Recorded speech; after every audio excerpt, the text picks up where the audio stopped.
So if I asked you what you absolutely need to start a business right now, what's the very first word that pops into your head? For almost everyone, it's money, right? Capital, cash. We've got this massive startup myth floating around that if you just have enough funding, magically, the rest is just going to fall right into place. But what if I told you that a huge bank account is, well, literally only half the story? Today, we're tackling that assumption head-on. We're going to look at the invisible resources, the ones that actually dictate whether your business takes off or completely falls apart. Okay, let's think about your new business as a high-performance sports car. Now, your financial resources, the cash, the loans, the venture capital, that's your fuel. It's totally essential, right? Because without fuel, you're literally going nowhere. But your non-financial resources, that is your steering wheel. It's your GPS, your brakes, your actual driving skills.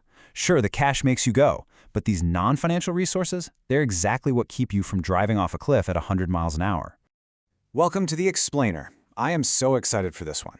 Today we are unpacking the hidden half of startup success, which is all about mobilizing non-financial resources. We're going to master the complete ecosystem of what makes a business tick. We're moving way beyond just the balance sheet to look at the human, the emotional, and the structural elements that actually build a lasting enterprise. Here's our roadmap for today. First, we'll tackle the myth of money only. Then, we'll unlock what these non-financial resources actually are. After that, we'll see why they matter most, figure out exactly where to find them, and finally, wrap up with mastering resource mobilization. Let's just jump right in. Starting off with part 1, the myth of money only. You know, when that brilliant idea for a new business hits you, the immediate panic is usually, how do I get the funds? But here's a pretty startling reality check. Surveys and research actually show that early startup failures aren't primarily caused by a lack of money. I mean, let that sink in for a second. The failures mostly come down to the founder's inability to mobilize non-financial resources, compounded by, well, a lack of their own leadership skills.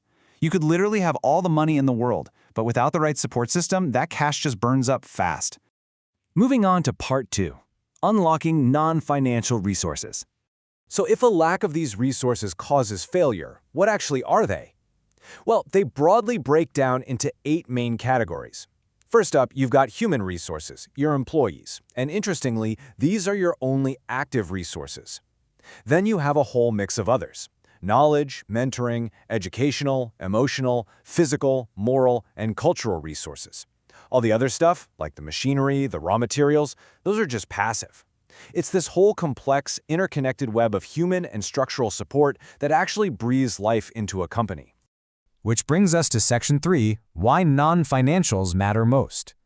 The business environment is constantly shifting, right? And cash alone simply can't solve a sudden, unexpected crisis. The real key here is strategic impact. Think about it. Vendors, suppliers, mentors, they offer incredibly valuable advice drawn from their own prior experience. Like, say you're trying to export a product for the very first time. They provide entirely different perspectives, helping you spot threats or opportunities that you'd probably miss on your own. They help you decode industry trends in new tech. And crucially, having mentors and experts in your corner enables really effective decision-making and strategy formulation. They give you the kind of insights and long-term preparedness that you just can't generate in a vacuum. And honestly, we absolutely cannot skip over this next one, emotional resources. I know, I might sound a little surprising talking about emotions in a strict business explainer, but the source material highlights this as absolutely critical. Understanding emotions helps entrepreneurs communicate so much better and really promotes team effort. It's basically essential for staying calm, positive, and patient when things go wrong. And let's be real, in a startup, things will go wrong. Having that emotional support system is also what helps you develop genuinely strong relationships with your customers. All right, Section 4, where to find them. Okay, so we know what they are, we know we need them. How do we actually step out into the real world and get them? Well, there's a pretty logical progression for gathering these assets. Step 1 is getting out there and attending industry events. That means competitions, networking meetups, award ceremonies, the whole shebang. Step 2 is actively connecting with mentors, professional trade associations, and local chambers of commerce. That's where you get the insider industry info and guidance. And then Step 3 is procuring the physical resources, the office space, the utilities, the equipment. Now, a quick caveat from the source material: accessing these networks can definitely be tougher in smaller cities compared to highly developed entrepreneurial hubs like Gujarat or Maharashtra, where these connections are already deeply baked in. To put this into a concrete example, think about the startup India Yatra. This is a government initiative that organizes a series of events specifically built to scout for entrepreneurial talent in Tier 1 and Tier 2 cities. It's the exact kind of industry event where you can increase your awareness, make contacts, generate real leads, and find those vital non-financial resources, even if you aren't living in a massive startup capital. And finally, Section 5, Mastering Resource Mobilization.